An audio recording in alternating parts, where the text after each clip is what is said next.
When you enter Damascus Gate, you're in the Muslim quarter, my quarter.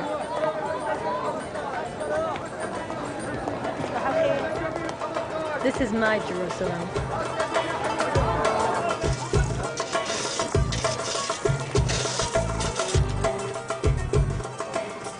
In Arabic, we call Jerusalem Al-Quds, which means the holy city.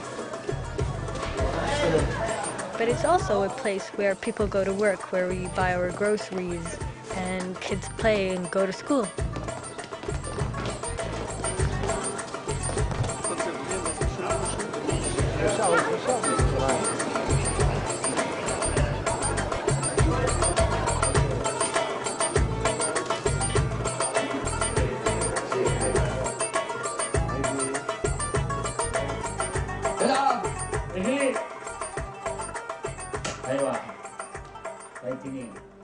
Jerusalem to me is more than just a city. It's beauty, it's spirit, and it's also my religion. But most importantly, it's my family. Most people don't think I'm Muslim. It's only when I go to the mosque and I put a headscarf on that surprises them. But Jerusalem is full of surprises.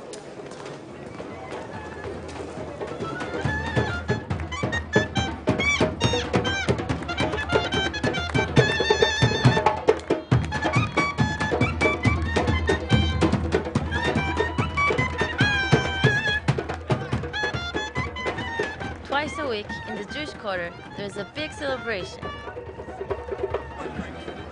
For boys, it's called a bar mitzvah. For girls, it's called a bat mitzvah. It's a moment when you become an adult.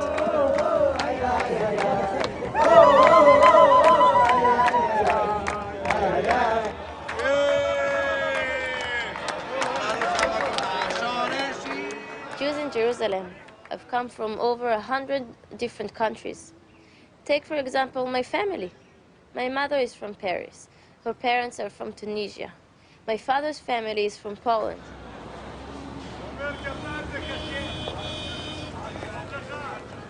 No matter where we come from, we all trace our roots back here. Sometimes I feel like I'm walking on the same stones as my ancestors.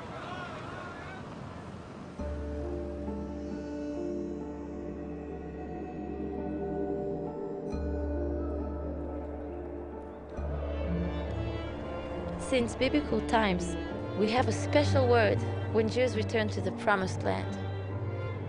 We say we're making aliyah, which means going up to a higher place. And for us, the Jews, there's no higher place than Jerusalem.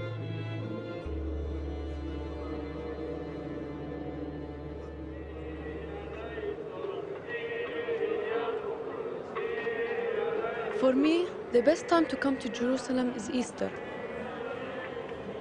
Every Easter starts with a Palm Sunday procession. It's where we walk down the Mount of Olives, celebrating the day where Jesus entered the city.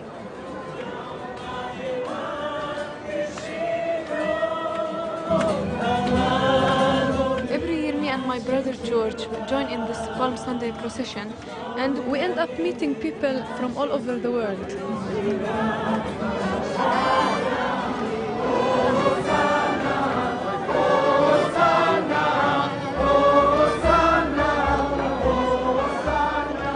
Easter, for most people, it's about the eggs, the bunnies, and decorations. But in here, we still have the same Easter like 2,000 years ago. We still relive what happened with Jesus, the Passion of Christ, the same, step by step, every Easter.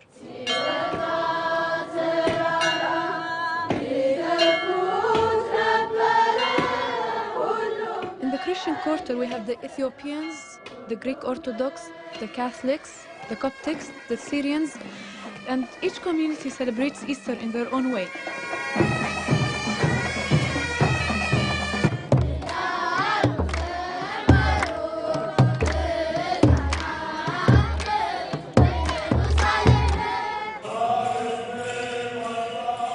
Next to the Christian quarter, we have the Armenian quarter, and they celebrate Easter in their own church.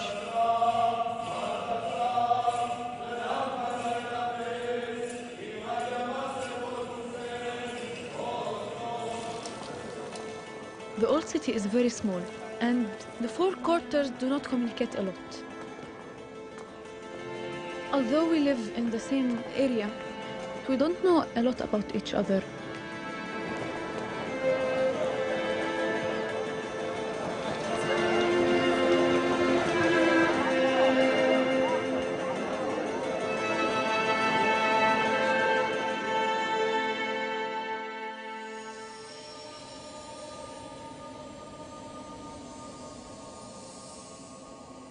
Smaller than a square mile, Jerusalem's old city contains some of the holiest sites in the world for Jews, Christians, and Muslims.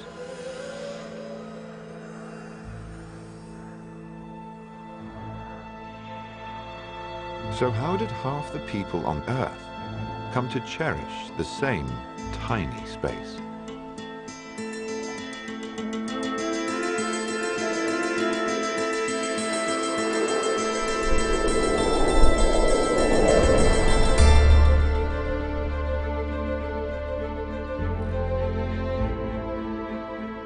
Jerusalem lies at the crossroads of Africa, Asia, and Europe, a region known as the cradle of civilization.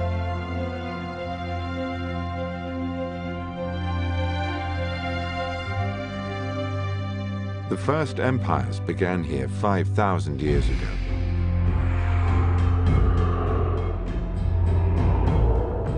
As other great powers emerged, the land surrounding Jerusalem became a constant battleground.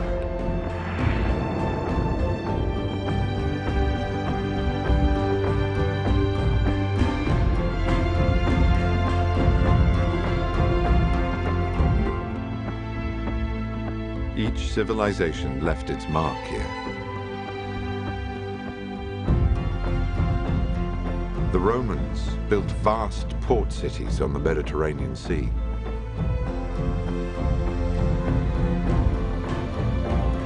On the tombs of biblical prophets, Muslims built shrines.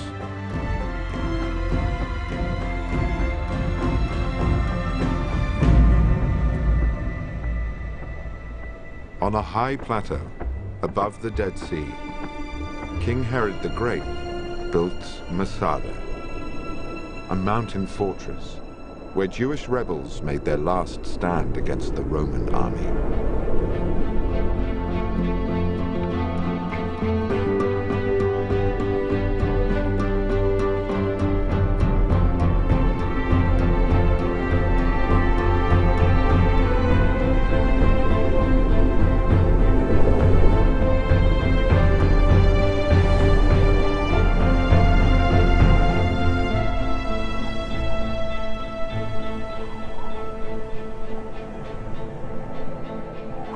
In the Judean desert, early Christians built remote monasteries.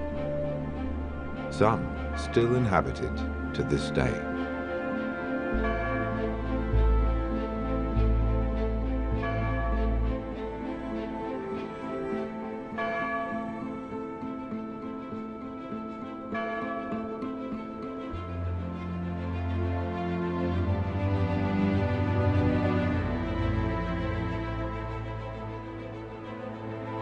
Conquered over 40 times, Jerusalem is many cities, each one built on the ruins of another, and most can still be found beneath our feet.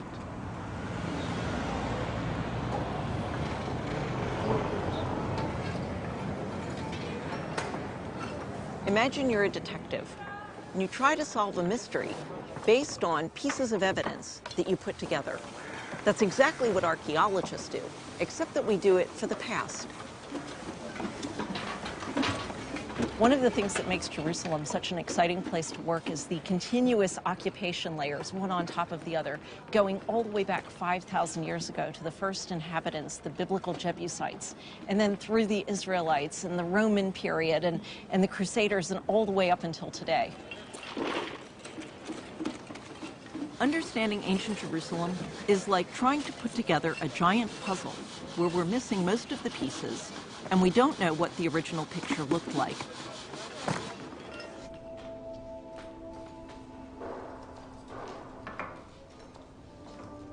Everything that we dig up out of the ground is a new piece of that puzzle.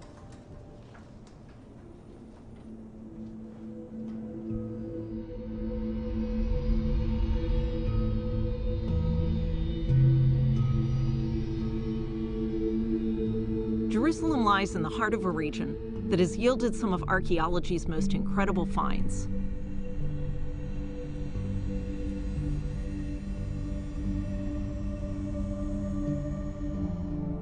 One of the most spectacular finds is the Dead Sea Scrolls, which were written over 2,000 years ago and are by far the oldest copies we have of the Hebrew Bible.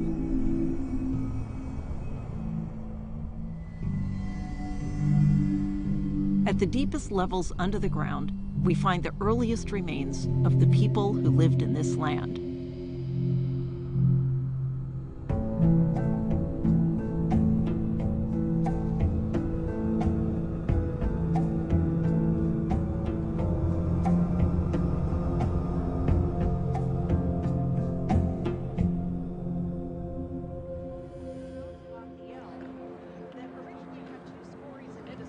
What is it that drew people to Jerusalem in the first place? It's an isolated, poor, rocky mountain town. The answer is simple: water. In the heart of the ancient city of Jerusalem is a spring which has fresh water in it all year round. So the inhabitants cut a tunnel through solid bedrock to get to that water.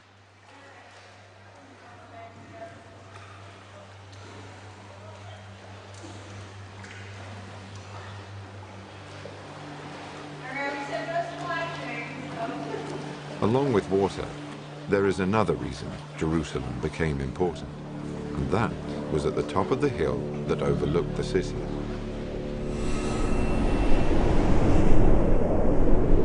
The large outcrop of bedrock, where it is believed the Jebusites worshipped the god of the setting sun. In Jewish tradition, this is the foundation stone where the world was created. And some of the most important stories in the Bible took place. Abraham prepared to sacrifice his son in a test of faith.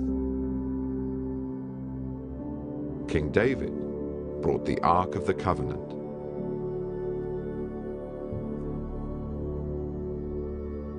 And King Solomon built the first temple, the house of God.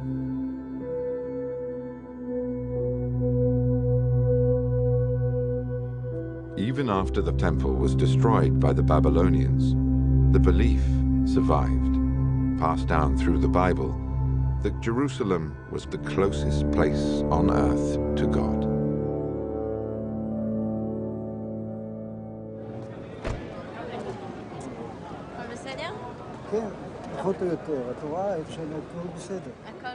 My grandfather came to Jerusalem when he was 12 years old in 1936 because his father felt that something bad is going to happen in Europe. But all the rest of his family stayed in Poland, and they all perished during the Holocaust. He made research about every place in the old city, and he even wrote 7 books about Jerusalem. And now, in his 90s, he's still learning every day something new about Jerusalem. It's his biggest love, I think, after his wife.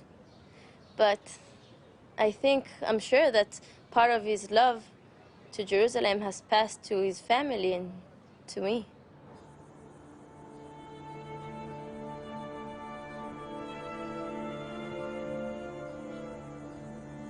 There's a tomb on the Mount of Olives named after the prophet Zechariah. That's where my family's name comes from. Zechariah saw the destruction of Jerusalem over 2,000 years ago. But he prophesied that one day the Jewish people would return to their homeland.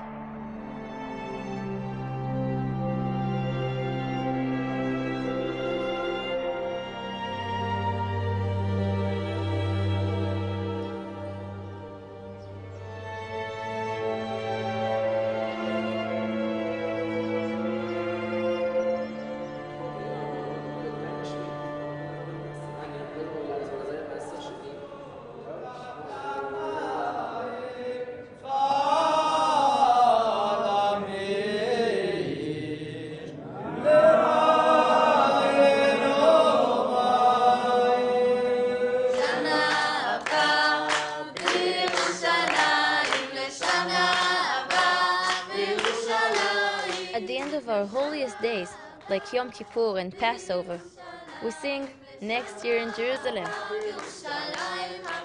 For hundreds of years, this was the Jewish dream, to be back in Jerusalem.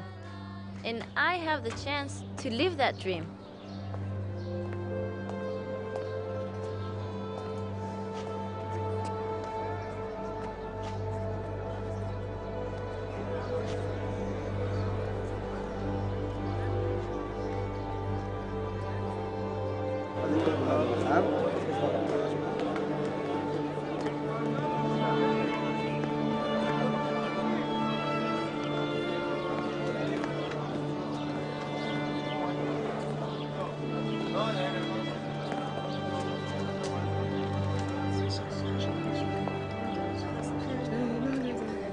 I can really feel the power of this place, how much energy is in this place.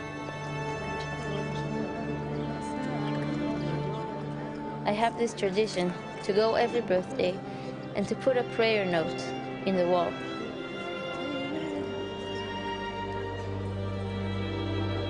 We believe all prayers pass through the wall on their way to God.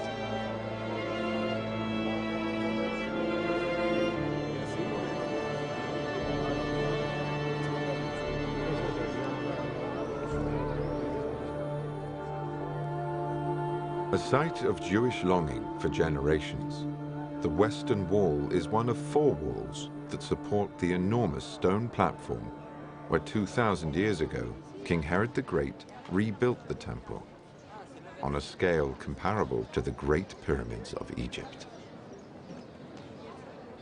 When Herod rebuilt the temple, he surrounded the platform on which it stood with a massive wall. We're now rounding the southwest corner of this wall, and as we come around, I want you to look at the giant stones that are built into the wall. In fact, think about this. How did they get these huge stones into position without the kind of modern machinery that we have today?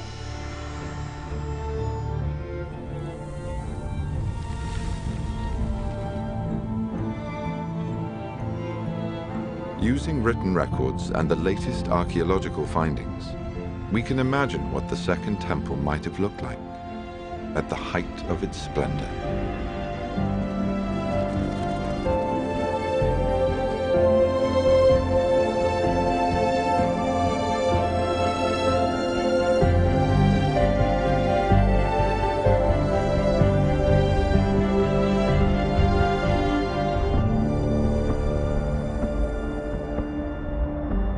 Today, long after the Second Temple was destroyed by the Roman army, Jews mourn its loss at the wall that once stood closest to it, the Western Wall.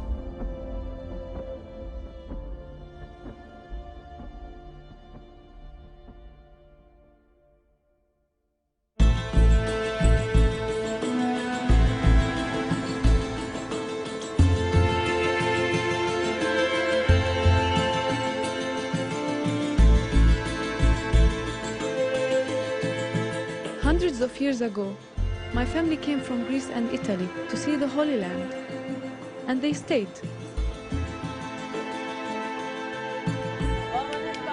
My mother's family settled here in Bethlehem. It's the city where Jesus was born. On Easter, we all get together in front of the Church of the Nativity. And sometimes I even get to sing there with my choir.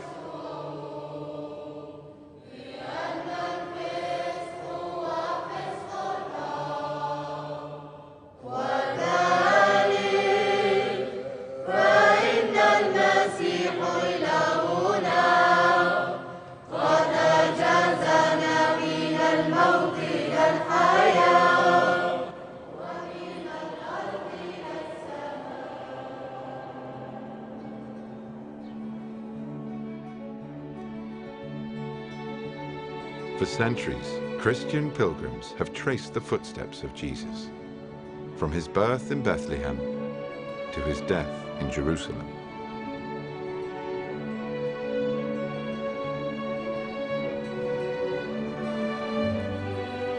They follow the River Jordan, where many believe he was baptized, until it meets the Sea of Galilee.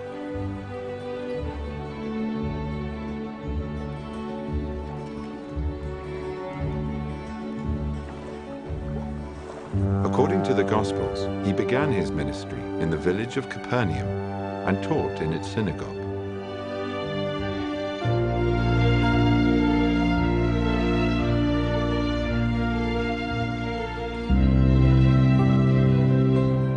On these shores, Christians believe he gave some of his most famous sermons and found disciples among the local fishermen.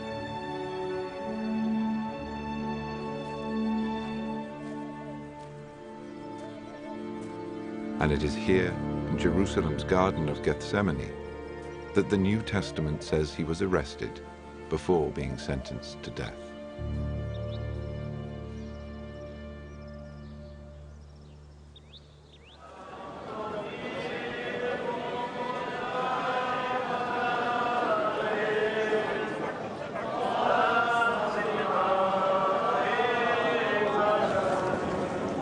On Good Friday, thousands of pilgrims walk the Via della Roccia, or Way of Sorrows, said to be the path Jesus took on his way to crucifixion.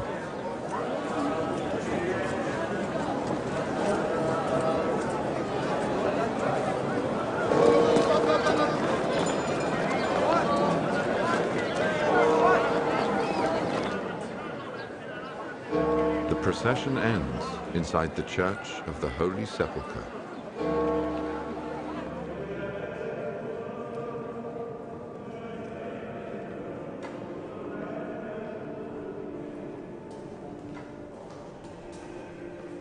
You know, this church is very special to me. Sometimes I see people who have dreamed their whole life of coming here. I realize how lucky I am to live in Jerusalem.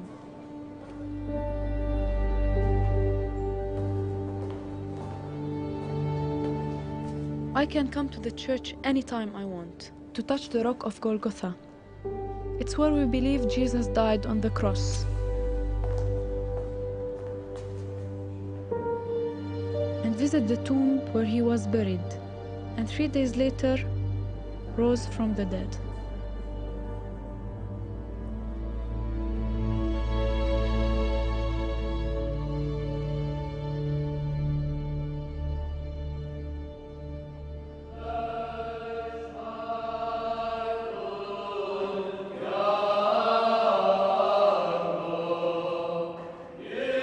understand why many believe Jesus was crucified and buried here, we have to go underground.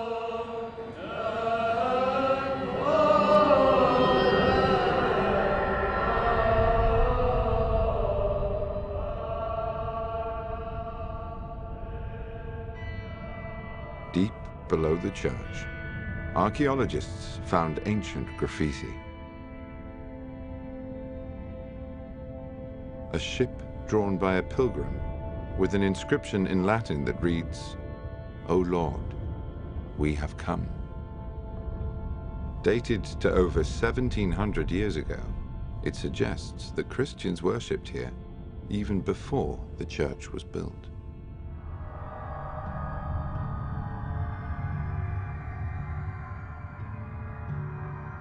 In another part of the church are ancient tombs cut into a rocky hill known as Golgotha.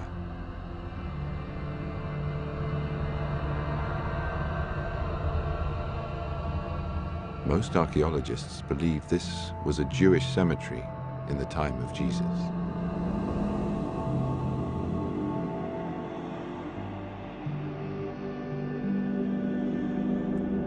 These tombs in the rock of Golgotha would later become the site of Christianity's most important church, the Church of the Holy Sepulchre.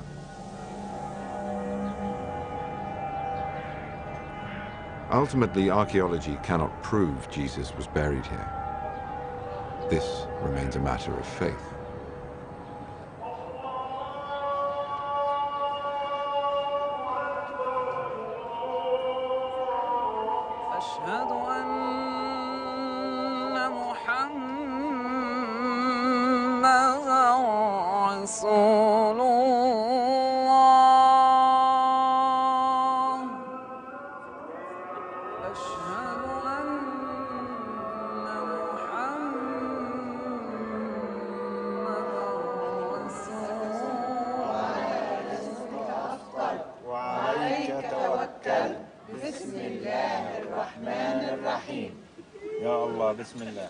My family has deep roots in Jerusalem. We've been here for hundreds of years. We love talking about family history, especially during the month of Ramadan, when the whole family gathers to break the fast.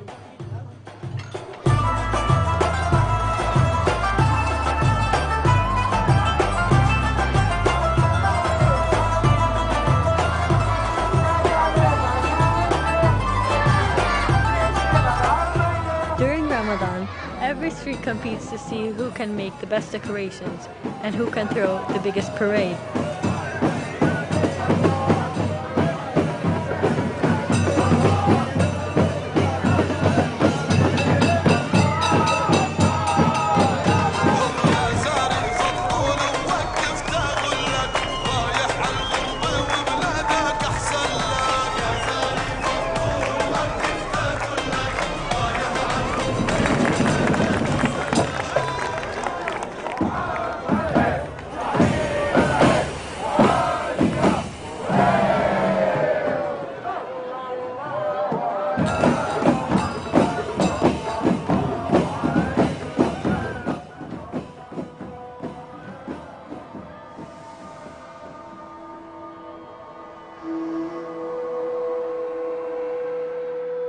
To the Muslim world, Jerusalem is the city of the prophets, Abraham, David, and Jesus.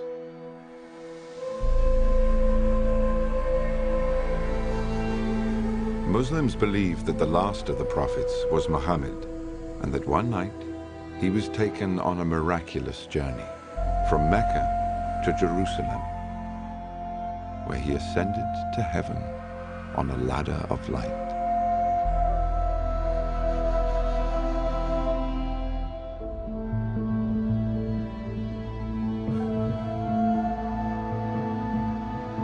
For over 1,000 years, Muslims have linked the Prophet Muhammad's night journey with the stone platform that houses the golden dome of the rock and the mosque at the southern end.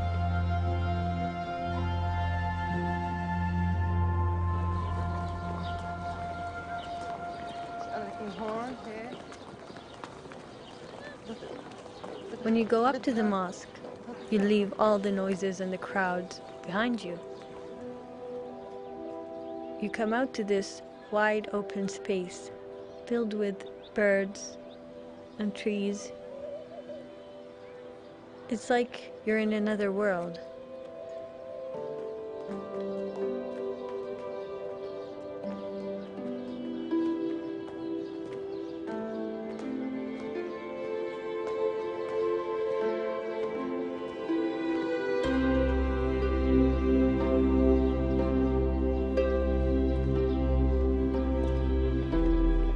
Out of all the buildings in Jerusalem, the most beautiful to me is the Dome of the Rock.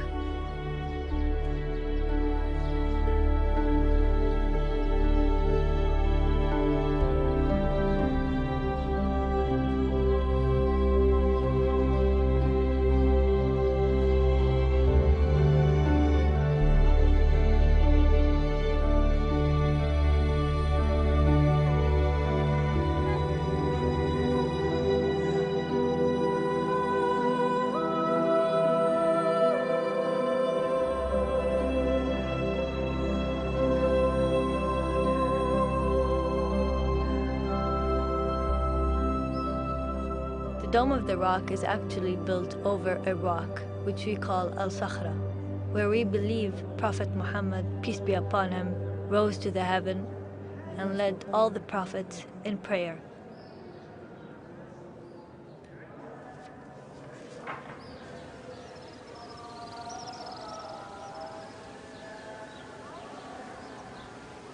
Built 1,300 years ago, the Dome of the Rock is among the oldest Islamic monuments in the world. But why here, just above the Western Wall? What is it about this site that made it the gateway to God for Muslims?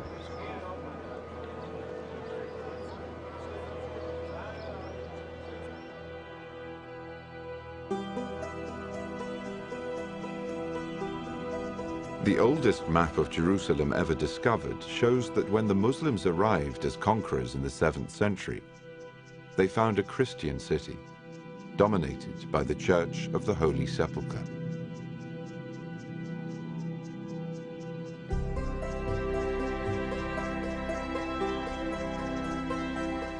It is said they were invited to pray inside the church, but asked instead to be taken to the top of the stone platform to look for their own place of worship. They found it abandoned, filled with rubbish.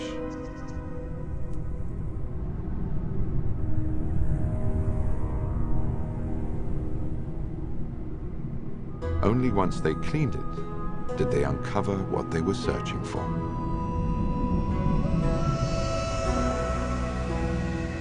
The large outcrop of bedrock, the object at the center of Jerusalem's sacred stories.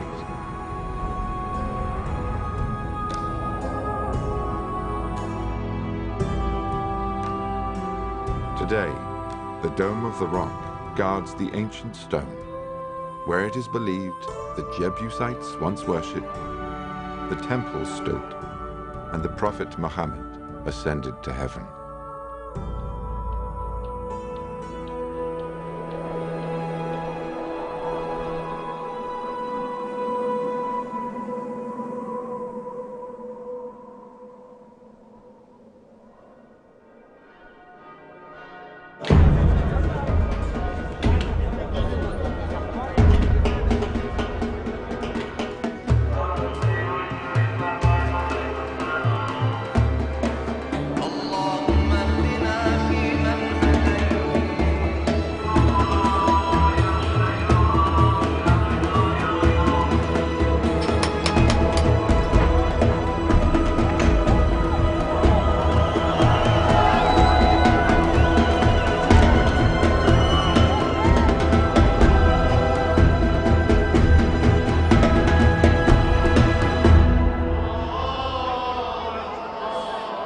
On the Saturday before Easter, Orthodox Christians celebrate the resurrection of Jesus in the ceremony of the Holy Fire. one of the oldest rituals in Christianity.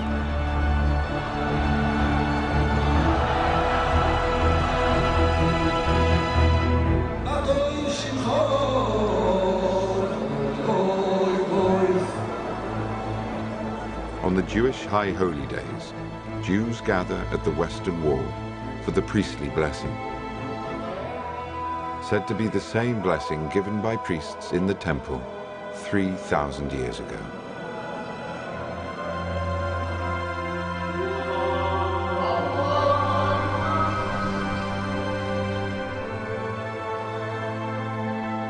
In the final days of Ramadan, Muslims believe the sky opens up and all their prayers are answered.